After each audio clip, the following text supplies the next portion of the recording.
Good morning students. आपका अपने YouTube channel arts से फिजिक्स क्लासेज में हार्दिक अभिनंदन है। देखिए, लास्ट लेक्चर में हमने ओम के नियम की बात की थी। आज उसी टॉपिक को कंटिन्यू करते हैं। तो जो हमारा नेक्स्ट टॉपिक है वो है deduction of Ohm's law. Hindi में इसको बोला जाता है ओम के नियम की व्युत्पत्ति। तो देखिए, ओम के नियम की व्युत्पत्ति हमें दो प्रकार से पूछी जा सकती है। एक तो पूछा जा सकता है इसका सूक्ष्म रूप। क्या पूछा जा सकता है? सूक्ष्म रूप, जिसको इंग्लिश में बोला जाता है माइक्रोस्कोपिक फॉर्म। Microscopic form. और जो दूसरी टाइप है वो है स्थूल रूप। स्थूल रूप, जिसको बोला जाता है मैक्रोस्कोपिक फॉर्म। तो आपको एग्जाम में दो तरीके से क्वेश्चन पूछा जा सकता है। क्वेश्चन तो यही पूछा जाएगा कि डिडक्शन ऑफ ओम्स लॉ, यानी ओम के नियम की व्युत्पत्ति करो। तो व्युत्पत्ति दो प्रकार से पूछी जा सकती है। या तो पूछा जा सकता है कि ओम के नियम के सूक्ष्म रूप की व्युत्पत्ति करो, या कौन से रूप की व्युत्पत्ति करो? स्थूल रूप की। तो जब सूक्ष्म रूप आएगा नाम, तो आपको जो फॉर्मूला डिराइव करना है वो करना है J बराबर सिग्मा ई। सूक्ष्म रूप में आप कौन सा फॉर्मूला डिराइव करोगे? J बराबर सिग्मा ई। यहाँ पे आप जानते हो जो J होता है वो क्या होता है? धारा घनत्व है। सिग्मा होता है वो होता है चालकता, और जो यहाँ पे E है वो क्या है? विद्युत क्षेत्र। और जब हम स्थूल रूप की बात करेंगे तो जो इसका फॉर्मूला होता है वो होता है V बराबर आई आर। V यहाँ पे क्या है? विभवांतर, I क्या है? धारा, और R यहाँ पे क्या है? प्रतिरोध। तो जब सूक्ष्म रूप डिराइव करवाएगा तो पूछेगा J बराबर सिग्मा ई आपको प्रूव करना है, और स्थूल रूप में V बराबर आई आर। मोस्टली J बराबर सिग्मा ई ही पूछा जाता है, तो आप इसको ध्यान से देखें। तो अब हम सबसे पहले डिराइव कर रहे हैं सूक्ष्म रूप। तो इसके लिए आपको कुछ एक फॉर्मूलों की आवश्यकता पड़ेगी। तो देखिए, लास्ट लेक्चर में हमने बात की थी कि विद्युत धारा एवं अपवहन वेग में जो संबंध था वो क्या था? I बराबर NaEVD। I यहाँ पे क्या था? धारा, एन यहाँ पे नंबर ऑफ फ्री इलेक्ट्रॉन्स, ए क्या था? अनुप्रस्थ काट क्षेत्रफल, ई क्या था? इलेक्ट्रॉन का आवेश, और वीडी क्या था? अपवहन वेग। तो मैं सबसे पहले यही लिखूंगा कि विद्युत धारा एवं अपवहन वेग में संबंध से, तो क्या संबंध पढ़ा है आपने संबंध पढ़ा है आई बराबर NaEVD, यही पढ़ा है। अब आपने VD का फॉर्मूला भी पढ़ा है। आप जानते हो VD बराबर क्या होता है? E tau E upon ME। तो इसको मैं समीकरण 1 दे देता हूं, और इसको समीकरण क्या दे देता हूं? 2। तो देखो, इसमें VD आ रहा है तो आप VD की जगह ये मान पुट कर सकते हो। तो देखो, I का मान क्या आ जाएगा? NaE इंटू VD का मान रखोगे तो E टो E अपॉन क्या आ गया? ME। अब देखो ये क्या बन गया? NE इंटू E क्या हो गया? E square. तो क्या इसको ऐसा लिखा जा सकता है? NE square tau E A upon क्या आ गया? ME। और याद करो, कल मैंने इसके बारे में बताया था कि जो NE square tau upon ME होता है वो किसको शो करता है? वो शो करता है सिग्मा को। तो I बराबर क्या आ गया? Sigma E into A। Sigma क्या होता है? सिग्मा होता है NE square tau upon ME। उम्मीद है आपने लास्ट लेक्चर देखा होगा। अगर नहीं देखा हो तो आप जाके देख सकते हो प्लेलिस्ट में। तो यहां से देखो, मैं x का क्या कर देता हूं? पक्षांतरण। तो क्या हो जाएगा? I upon A is equal to क्या आ गया? Sigma E। और I अपॉन A आप जानते हो क्या होता है?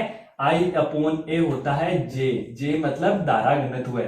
तो यहां से मैं क्या लिख सकता हूं? J बराबर क्या आ गया? Sigma E। अगर मैं वेक्टर फॉर्म में लिखना चाहूं तो क्या आ जाएगा? J vector is equal to sigma into E vector. तो ये है ओम के नियम का सूक्ष्म रूप। आपने स्टार्टिंग इस फॉर्मूले से की, अपवहन वेग व धारा में संबंध से, I बराबर NaE इंटू VD। और आप जानते हो VD का फॉर्मूला क्या होता है? वो होता है E tau E upon ME। तो इस VD की जगह आपने क्या रख दिया? E tau E upon ME। फिर आपने सोल्व किया तो Na square tau upon ME, मैंने लास्ट लेक्चर में बताया था, ये किसको बताता है? सिग्मा को। तो सिग्मा E इंटू A, और आपने A का पक्षांतरण कर दिया। यहाँ पे क्या है? गुणा में, तो इधर किस में चला जाएगा? भाग में। तो यहां से क्या आ गया? I upon A is equal to sigma E। और आप जानते हो I अपॉन A क्या होता है? धारा घनत्व है। तो J बराबर क्या आ गया? Sigma E। और आपको प्रूफ भी क्या करना था? J बराबर सिग्मा E। अब देखिए, जो दूसरा रूप है वो है स्थूल रूप। ये तो पहला था सूक्ष्म, और ये सेकंड क्या है? स्थूल रूप। अब आपको क्या प्रूव करना है? V बराबर आई आर। तो स्टार्टिंग हम यहीं से करेंगे कि पहली लाइन यही है कि विद्युत धारा एवं अपवहन वेग में संबंध। तो देखो I बराबर क्या होता है? NaE into VD। अब दूसरी लाइन भी वही कि वीडी उसका मान होता है e tau e upon M e. अब ये मान आप इस समीकरण में पुट करो तो आई बराबर क्या आ जाएगा एन ए ई, वीडी की जगह क्या आ जाएगा ई टो ई अपॉन क्या आ गया एम ई। फिर आगे वही लाइन कि n e square tau upon M e into a. और देखो ये किसके बराबर होता है सिग्मा के, तो आई बराबर क्या आ गया सिग्मा ई इंटू ए। अब देखिए आगे इतना तो सेम ही है। देखो पहली लाइन इसमें भी यही है कि धारा एवं अपवहन वेग में संबंध आई बराबर एन ए वीडी, फिर हमने वीडी का मान रखा, फिर हमने सोल्व किया, फिर N square two upon M E को हमने क्या रखा सिग्मा। तो यहां तक तो ये दोनों डेरिवेशन सेम है। अब देखो इसमें थोड़ा सा अलग क्या है कि अब आप जानते हो जो E होता है उसका फॉर्मूला भी मैंने बताया है आपको पीछे के लेक्चर्स में, वो क्या होता है V अपॉन एल। तो बताओ इस E की जगह मैं V अपॉन एल लिख सकता हूं, तो देखो I का फॉर्मूला क्या आ जाएगा sigma V upon l into a. यहां से अगर मैं V निकालना चाहूं तो देखो L का आप अक्षांतरण कर दोगे तो V बराबर यहां से क्या आ जाएगा आई एल अपॉन सिग्मा ए। अब देखो इसको ऐसे भी तो लिखा जा सकता है 1 upon sigma i l upon a, दोनों एक ही बात है। तो अब देखो 1 अपॉन सिग्मा किसके बराबर होता है रो के बराबर, तो यहां से V बराबर क्या आ गया रो आई एल अपॉन ए। अब देखो जब भी हम किसी मटेरियल की बात करते हैं तो उसके लिए जब उसका आप निर्माण करते हो तो उसके लिए रो का मान क्या हो जाता है फिक्स हो जाता है। और जब आप किसी भी कंडक्टर या चालक को बनाते हो तो उसकी लेंथ भी क्या हो जाती है फिक्स, एरिया भी क्या होता है उसका फिक्स। तो ना तो लेंथ बदल रही, ना एरिया बदल रहा, ना रो बदल रहा। रो डिपेंड करता है पदार्थ की प्रकृति पर। तो जब आपने कोई मेटर लिया होगा, कोई मटेरियल लिया होगा तो उसकी प्रकृति क्या हो गई फिक्स हो गई। तो बताओ यहाँ V किस पे डिपेंड कर रहा है I पे। और जब आप समानुपाती का चिन्ह हटाओगे तो एक नए कांस्टेंट से गुणा करोगे जिसको आपने क्या बोला था R, और मैं यहां लिख देता हूं R क्या हो गया रो एल अपॉन ए।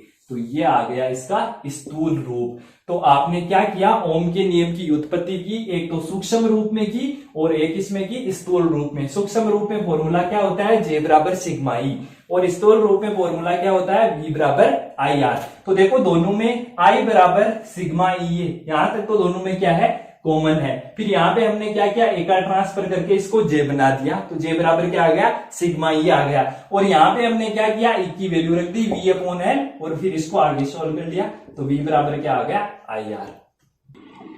जो आपका नेक्स्ट टॉपिक है वो है ओमीय एवं अनोमीय पदार्थ। कभी कभार एक नंबर का क्वेश्चन पूछा जा सकता है कि बताइए ओमीय एवं अनोमीय पदार्थ को परिभाषित करते हुए एग्जाम्पल लिखिए। तो देखो पहले मैं बात करता हूं ओमीय पदार्थ की।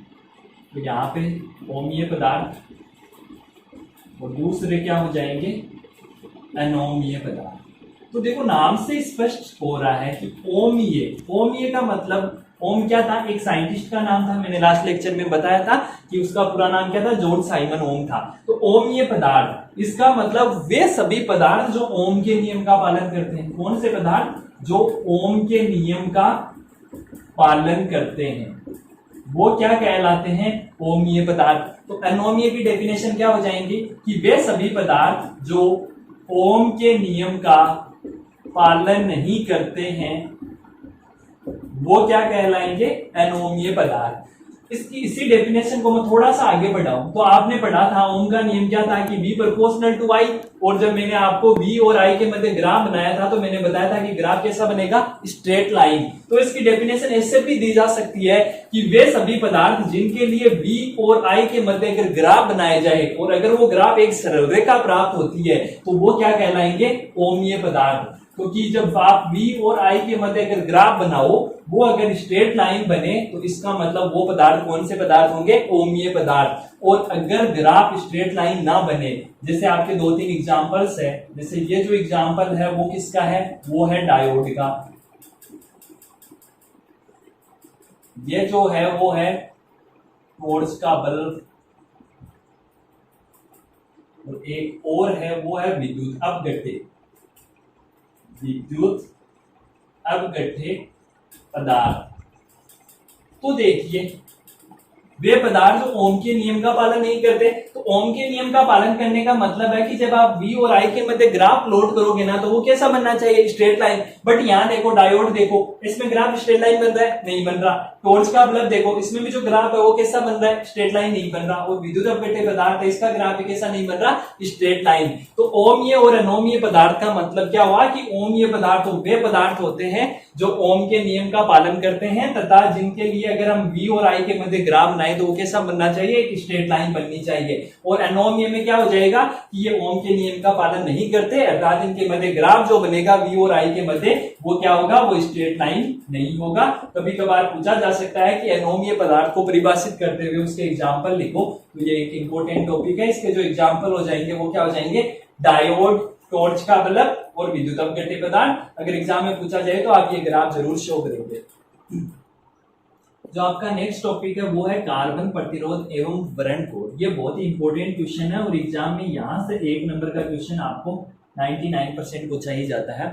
इसलिए 4 एग्जाम में से 2 या 3 बार ये 1 नंबर का क्वेश्चन पूछा गया है। तो देखिए जो इसमें क्वेश्चन आता है ना, कुछ 2 टाइप से आ सकता है। पहला ये होगा कि एक कार्बन प्रतिरोधक का मान इतना है 62 × 10⁻³ ओम ±5%, इसके वर्ण कोड के मान क्रम से लिखिए। या पूछा जा सकता है कि किसी कार्बन प्रतिरोध का वर्ण क्रम नीला, पीला, लाल व सोने जैसा है, तो इसका प्रतिरोध बताइए। तो ये दोनों फॉर्म में क्वेश्चन पूछा जा सकता है। तो देखिए पहली बात हो कि सर ये कार्बन प्रतिरोध क्या होता है। तो कार्बन प्रतिरोध क्या होता है कि जो भी प्रतिरोध, पहली बात तो करता क्या है, प्रतिरोध मैंने आपको पढ़ाया है लास्ट लेक्चर में कि प्रतिरोध धारा के मार्ग में अवरोध उत्पन्न करता है। और ये जो प्रतिरोध बना होता है ना, वो बनता है धातु एवं मिश्र धातु से। धातु एवं मिश्र धातु से जो कार्बन प्रतिरोध बनता है, किससे बनता है, धातु एवं मिश्र धातु से। तो इस प्रतिरोध का जो आकार है ना वो बहुत बड़ा होता है। जब आप इसको धातु एवं मिश्र धातु से बनाते हो तो इसका आकार क्या होता है, बहुत बड़ा। तो इसको जब आप विद्युत परिपथ में काम में लेते हो तो ये सुविधाजनक नहीं होता। इसलिए साइंटिस्टों ने क्या सोचा कि इसकी जगह अगर कोई हम ऐसा प्रतिरोध बना ले जो आकार में बहुत छोटा हो, जिसको हम आराम से विद्युत परिपथ में काम में ले सके, तो उन्होंने एक प्रतिरोध का निर्माण किया जिसको क्या बोला गया, कार्बन प्रतिरोध। तो दोबारा रिपीट कर देता हूं कि कार्बन प्रतिरोध जो होता है वो धातु एवं मिश्र धातु से बना होता है। तो पुराने टाइम में ये काफी बड़ा होता था, इसलिए इसको हम परिपथ में काम में नहीं ले सकते थे। तो इस सुविधा या इस असुविधा को दूर करने के लिए हमने क्या किया, एक कृत्रिम प्रतिरोध बनाया जो बेलनाकार आकार का होता है और जिसका आकार भी क्या होता है, अति सूक्ष्म होता है, वो बेलनाकार आकृति का होता है, जिसको क्या बोला गया, कार्बन प्रतिरोध। तो देखिए कार्बन प्रतिरोध कैसा दिखता है। कार्बन प्रतिरोध होता है बेलनाकार आकृति का। ये एक कार्बन प्रतिरोध है जिसके दोनों सिरों पे क्या लगे होते हैं, वायर लगे होते हैं। तो इसलिए हम इसको किसी भी परिपथ में आसानी से कनेक्ट कर सकते हैं। ये कार्बन प्रतिरोध है। तो कार्बन प्रतिरोध में 4 कलर की पट्टिकाएं होती है, 1, 2, 3 और 4। तो जो पहली 2 पट्टिकाएं होती है वो अंक को प्रदर्शित करती है। किसको प्रदर्शित करती है, अंक को। अभी समझ में आएगा ये अंक क्या है। और जो तीसरी पट्टिका होती है वो बताती है गुणक को। किसको बताती है, गुणक को। और जो चौथी पट्टिका होती है वो बताती है सहायता प्रतिशत को। तो कार्बन प्रतिरोध क्या होता है कि ये लैब में बनाया जाता है। ये अति सूक्ष्म आकार का एक प्रतिरोध होता है जिसके दोनों सिरों पे एक एक वायर कनेक्ट होते हैं, जिससे हम इसको आसानी से विद्युत परिपथ में लगा सकते हैं। और इस पे 4 कलर की पट्टिकाएं लगी होती है। जो पहली 2 पट्टिकाएं होती है वो अंक को शो करती है, जो तीसरी पट्टिका होती है वो गुणक को बताती है, और जो चौथी पट्टिका होती है वो किसको बताती है, सहायता प्रतिशत को। तो अब पूछा जाए कि इसका फॉर्मूला क्या होगा। तो इसका जो फॉर्मूला होता है, तो अगर मैं इस पट्टिका को ए नाम दे दूं, इस पट्टिका को बी दे दूं, इसको सी दे दूं और इसको डी दे दूं, तो देखिए इसका फॉर्मूला होगा ए बी इंटू 10⁻⁶ ± डी। यहां पे आप ओम भी लिख सकते हो, 10⁻⁶ ओम ± डी। तो फॉर्मूला क्या हुआ, A B into 10⁻⁶ ohm ± D. अब यहां पे देखो कुछ बच्चे क्या हो जाते हैं, कंफ्यूज हो जाते हैं। वो सोचते हैं कि ये गुणा है। देखो ये गुणा नहीं है, ये है ए बी। तो अब देखो ये गुणा और ए डॉट बी और ए बी में फर्क क्या है। देखो A dot B into A B. तो अब मैं देखो इसको और समझाता हूं। जैसे ए का मान 4 है और बी का मान कितना है, 6। तो जब आप इसका डॉट करोगे तो इसका मान कितना होगा, 24। तो इसलिए यहाँ पे ये डॉट नहीं है, डॉट नहीं है का मतलब यहाँ पे आप देखो ए का मान कितना है 4, बी का मान कितना है 6, तो आप क्या लिखोगे 4 6 लिखोगे। ये नहीं कि एग्जाम में क्वेश्चन आए और आप इन दोनों को मल्टीप्लाई करके 24 लिख दो। रिपीट कर रहा हूं, यहाँ पे ए बी है ना कि ए डॉट बी है। यहाँ पे आप मल्टीप्लाई मत कर देना वरना क्या हो जाएगा, गलत हो जाएगा। तो इसका फॉर्मूला हो जाएगा ए बी इंटू 10 की power C plus minus D. यहाँ पे मल्टीप्लाई नहीं है, आपको सीधा ही लिखना है। जैसे ए का मान 2 हो और बी का मान 3 हो तो आप यहाँ पे 6 ना लिख के क्या लिखोगे 2 3 यानी 23 लिखोगे। अब देखिए इसके लिए एक शॉर्ट फॉर्म होती है,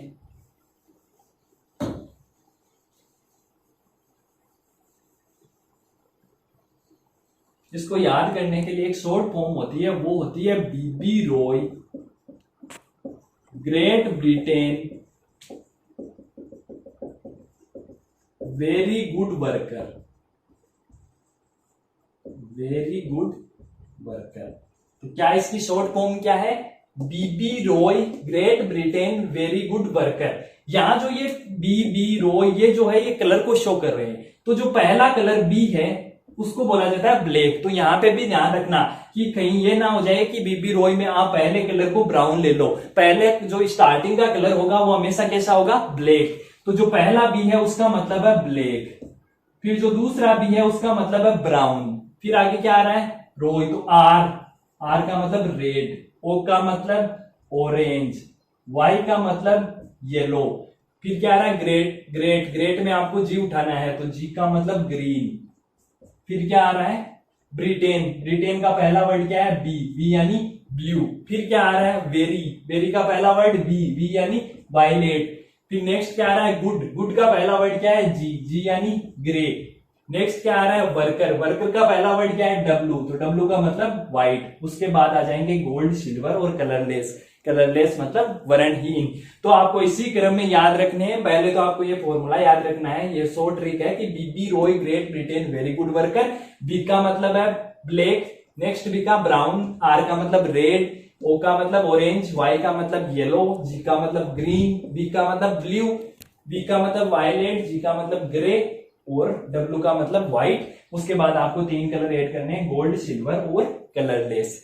अब देखिए एक है अंक, एक है गुणक और एक है सहायता प्रतिशत। जो इनका अंक होगा ना उसको आपको 0 से स्टार्ट करना है। तो ब्लैक का क्या आ जाएगा 0, ब्राउन का 1, रेड का 2, ऑरेंज का 3, येलो का 4, ग्रीन का 5, ब्लू 6, वायलेट 7, ग्रे 8 और व्हाइट 9।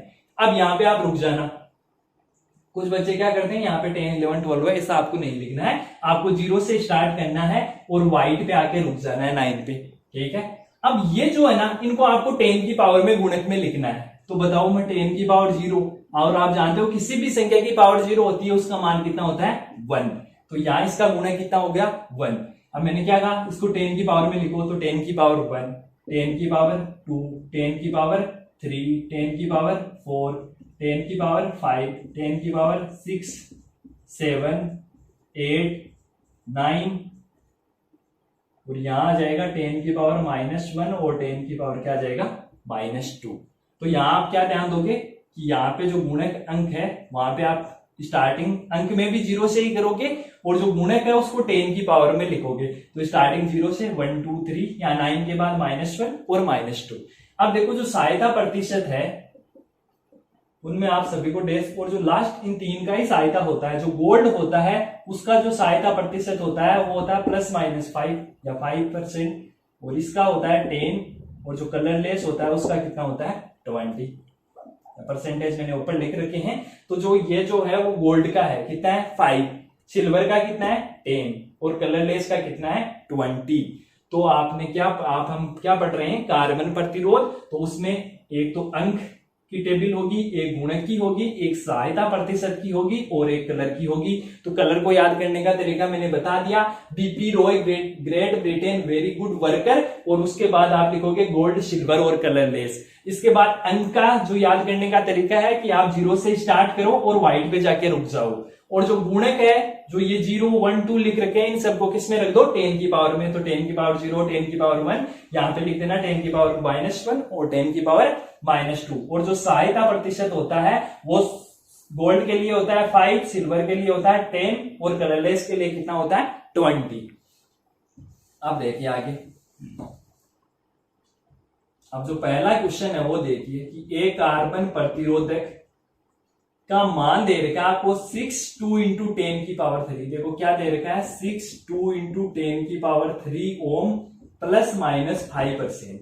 यह आपको क्वेश्चन दे रखा है आर का मान, और आपको क्या पूछा है कि इसके वर्ण कोड के मान क्रम से लिखिए। वर्ण कोड का मतलब इसके आपको कलर बताने हैं। तो देखो मैंने आपको कार्बन प्रतिरोध में कितनी पट्टिकाएं बताई थी, 4 पट्टिकाएं बताई थी, ए बी सी और डी। तो आर का फॉर्मूला क्या था, ए बी इंटू 10 की power C plus minus D. बताओ यही तो था ना। तो आप देखो इससे कंपेयर करो तो ए, अब देखो ए और बी दोनों ही किसको बता रही है, अंक को बता रही है। तो आप यहां पे सबसे पहले देखोगे 6 किस पे आ रहा है, 1 2 3 4 5 6 ब्लू। तो जो पहला कलर हो जाएगा वो क्या हो जाएगा, ब्लू यानी नीला। अब इसके बाद देखो नेक्स्ट क्या है 2, और यहां पे देखो मैंने क्या कहा, ए और बी दोनों ही किसको बता रहे हैं, अंक को बता रहे हैं, और सी किसको बता रहा है, गुणक को, और डी किसको बता रहा है, सहायता प्रतिशत को। तो देखो ए कितना है 6 और बी कितना है 2, तो 2 देखो अंक ही देखना है, तो 2 पे कौन आ रहा है, रेड, तो क्या हो जाएगा ब्लू रेड। अब देखो इंटू 10 की पावर 3, तो 10 की पावर 3 जो तीसरा है जो सी है वो किसको बता रहा है, गुणक को। तो देखो 10 की पावर 3 किस में आ रहा है, ऑरेंज में, तो क्या हो जाएगा ब्लू रेड ऑरेंज। और चौथा किसको बताता है, सहायता प्रतिशत को। तो सहायता प्रतिशत कितना दिया हुआ है 5, तो बताइए 5 किसका होता है, गोल्ड का। तो क्रम क्या हो जाएगा, क्रम हो जाएगा ब्लू रेड ऑरेंज और गोल्ड। एक बार फिर रिपीट कर देता हूं इस क्वेश्चन को कि आपको जो क्वेश्चन पूछा गया था वो ये पूछा गया था कि किसी कार्बन प्रतिरोधक का मान है 6 इंटू 10 की पावर 3 ओम प्लस माइनस 5%। तो पूछा है इसकी कलर बताओ। तो मैंने क्या कहा था कि जो कार्बन प्रतिरोध होता है उसमें 4 पट्टिकाएं होती है, ए बी सी और डी। जो ए बी होती है वो अंक को बताती है, जो सी होती है वो गुणक को बताती है, और जो डी होती है वो किसको बताती है, सहायता प्रतिशत को बताती है। तो देखो जो 6 है इसको आप ऐसे लिख लो, ए बी सी और डी। तो अब देखो ए पे कितना लिखा हुआ है 6, और 6 किसको बता रहा है, अंक को। तो अंक में देखो 6 किसके पास आ रहा है, किसके सामने है, ब्लू। तो पहला कलर क्या हो जाएगा, ब्लू। अब देखो दूसरा जो बी है वो भी किसको बता रहा है, अंक को। तो कितना लिखा हुआ है 2। तो देखो इस टेबल में 2 कहां लिखा हुआ है, किसके सामने लिखा हुआ है, रेड के सामने। तो नेक्स्ट कलर क्या हो जाएगा, रेड। अब देखो 10 की पावर 3 पे सी है, तो 10 की जो सी हो किसको बताता है, गुणक को। तो इसमें ढूंढो 10 की पावर 3 कहां है, ये रहा। तो 10 की पावर 3 किस कलर के सामने है, 10 की पावर 3 है ऑरेंज के सामने। तो क्या आ जाएगा ऑरेंज। और जो चौथा डी है वो किसको बताता है, सहायता प्रतिशत को। तो बताइए 5 किसका सहायता प्रतिशत है, गोल्ड का। तो क्या आ जाएगा गोल्ड। अब देखो जो नेक्स्ट क्वेश्चन है वो है कि किसी कार्बन प्रतिरोधक का वर्ण क्रम देखो कैसा दे रखा है, नीला पीला लाल व सोने जैसा है। कैसा है, नीला पीला लाल व सोने जैसा है। तो अब आपको क्या करना है, अब आपको इस फॉर्म में लिखना है। पहले आपको न्यूमेरिक संख्या दी हुई थी और आपको कलर लिखने थे। अब देखो आपको क्या दिए हुए, कलर दिए हुए और क्या लिखनी है, संख्या। तो देखो मैंने क्या कहा कि जो फॉर्मूला होता है वो होता है ए बी इंटू 10 की power C plus minus D. बताओ यही फॉर्मूला होता है। और जो ए और बी है वो किसको बताता है, वो बताता है अंक को। तो देखो पहला कलर क्या दिया हुआ है, नीला। तो इसमें ढूंढो, देखो नीला कहां है, ये रहा नीला। कौन से नंबर पे है नीला, 6। तो आप जो पहला वर्ड लिखोगे वो क्या लिखोगे, 6। अब देखो दूसरा कलर कैसा दे रखा है, पीला। और जो मैंने क्या कहा था, ए और बी दोनों ही किसको शो कर रहे हैं, अंक को। तो आपको अंक वाली टेबल में कितना ढूंढना है, पीला देखना है कहां आ रहा है। तो देखो पीला कितने नंबर पर आ रहा है, 4 पे। तो आप क्या लिख दोगे, 6 4। मैंने क्या कहा था कि मल्टीप्लाई नहीं करना है, कोई बच्चा ऐसा ना करे कि 6 इंटू 4 24 लिख दे। यहां पे आपको सीधी संख्या ही लिखनी है। तो ए पे कौन सा कलर था, नीला। तो नीला कितने पे आ रहा था, 6 पे। और बी पे कौन सा कलर है, पीला। पीला कितने पे आ रहा है, 4 पे। अब इंटू 10 की पावर सी। अब देखो सी पे कौन सा कलर है, रेड। तो देखो रेड के लिए कितना आ रहा है, 10 की पावर 2। तो यहां पे आप क्या लिख दोगे, 10 की पावर 2। साथ में यहां लगा दोगे ओम का साइन, प्लस माइनस। देखो कौन सा है, सोने जैसा है। तो सोने जैसे के लिए सहायता प्रतिशत कितना होता है, 5%। तो यहां पे आप क्या लिख दोगे, तो इसका आंसर क्या हो जाएगा, आर बराबर हो जाएगा 64 इंटू 10 की power 2 ohm plus minus 5 percentage. तो ये दो टाइप के क्वेश्चन कार्बन प्रतिरोध में पूछे जाते हैं। या तो आपको संख्या देकर कलर पूछ सकता है, या आपको कलर देके क्या पूछ सकता है, संख्या पूछ सकता है। तो हमेशा याद रखना जो इस कार्बन प्रतिरोध का फॉर्मूला होता है वो होता है Fb into 10⁻⁶ ohm plus minus D. ये तो होता है फॉर्मूला। यहाँ पे जो ए और बी है वो तो अंक को बताते हैं, जो सी है वो किसको बताता है, गुणक को, और डी किसको बताता है, सहायता प्रतिशत को। टेबल याद करने का फॉर्मूला मैंने बता दिया, B B Roy, Great Britain, very good worker, gold silver colourless. जो अंक है वो आप 0 से स्टार्ट करोगे और व्हाइट पे जाके 9 पे रुक जाओगे। जो गुणक है वो 10 की पावर से स्टार्ट करोगे तो 10 की पावर 0 कितनी होती है, या किसी भी संख्या की पावर 0 कितनी होती है, 1। तो यहाँ पे आप लिख दोगे 10 की पावर -1, 10 की पावर -2। और जो सहायता प्रतिशत होता है वो सोने के लिए होता है 5, सिल्वर के लिए होता है 10, और कलरलेस के लिए कितना होता है 20। और जो क्वेश्चन पूछे जाएंगे वो दो टाइप से पूछे जाएंगे कि न्यूमेरिक संख्या देकर आपको कलर पूछ सकता है, कलर देकर संख्या पूछ सकता है। जैसे मैं एक और एग्जांपल आपको करवाना चाहूं तो देखिए कि मान लो आपको संख्या दे रखी है कि 73 इंटू 10 की पावर 4 प्लस माइनस 10%। इसका आप कलर बताइए। आपको आर की वैल्यू क्या दे रखी है, 73 इंटू 10 की पावर 4 ओम प्लस माइनस 10%, और आपको पूछा जाए कि कलर बताइए। तो मैंने क्या कहा था कि इसको आप कंपेयर किससे करोगे, ए बी इंटू 10 की पावर सी ओम प्लस माइनस डी, इसी से कंपेयर करोगे। तो आप देखो ए पे कितना लिखा हुआ है, 7 लिखा हुआ है। तो आपको इस टेबल में ढूंढना है कि 7 कहां पे लिखा हुआ है, कौन से कलर के सामने लिखा हुआ है। तो देखो कौन से कलर के सामने लिखा हुआ है, वायलेट के। तो यहाँ पहला कलर क्या हो जाएगा, वायोलेट हो जाएगा। अब जो बी ढूंढना है, आप कभी कभार ये भी गलती कर सकते हो कि बी को आप गुणक में ढूंढने लग जाओ। याद रखना ए और बी दोनों ही किसको बताते हैं, अंक को। तो देखो बी पे कितना लिखा हुआ है, बी पे लिखा हुआ है 3। तो आप इस अंक वाली टेबल में ढूंढो 3 पे क्या लिखा हुआ है, क्या लिखा हुआ है, ऑरेंज। तो नेक्स्ट कलर क्या हो जाएगा, ऑरेंज। अब देखो 10 की पावर सी, तो सी की जगह क्या लिखा हुआ है, 10 की पावर यहाँ पे क्या लिखा हुआ है, 4 लिखा हुआ है। तो देखो 10 की पावर 4 कौन से कलर में आ रहा है, कौन से कलर में आ रहा है, येलो कलर में। और जो सी है वो क्या है, गुणक को बताता है। तो यहाँ थर्ड कलर क्या हो जाएगा, येलो। और चौथा कलर किसको बताता है, सहायता को। तो प्लस माइनस 10%। तो देखो 10 सहायता किसके लिए होती है, वो होती है सिल्वर के लिए। तो आपका जो क्रम हो जाएगा वो क्या हो जाएगा, वायलेट, ऑरेंज, येलो और सिल्वर। तो न्यूमेरिक देके आपको ऐसा भी पूछा जा सकता है, और कलर देकर आपसे क्या पूछा जा सकता है, न्यूमेरिक पूछा जा सकता है। तो यह टॉपिक था कार्बन प्रतिरोध एवं वर्णक्रम। और जो आपके नोट्स है वो आपको पीडीएफ में मिल जाएंगे। और किसी भी प्रकार का कोई डाउट हो तो आप कमेंट सेक्शन में पूछ सकते हो। Thank you students.